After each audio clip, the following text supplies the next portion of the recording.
মাগুরার চাঞ্চল্যকর শিশু আসিয়া ধর্ষণ ও হত্যা মামলার রায় ঘোষণা করা হয়েছে।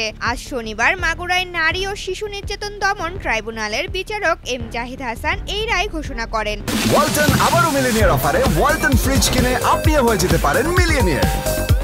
মিলিনিয়ার ছড়াছড়ি দেশ জুড়ে, এটা শুধু ওয়ালটনই পারে।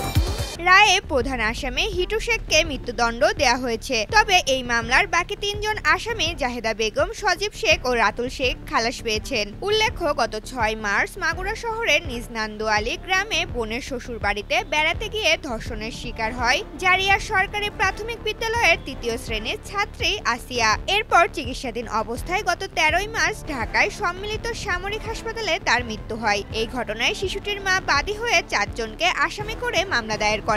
অভিযোগ গঠনের মাত্র ২১ দিনের মাথায় এবং ঘটনার ২ মাস ১১ দিনের মধ্যেই মামলার বিচার কার্য শেষ হলো। ঋতুপর্ণা, জনকণ্ঠ।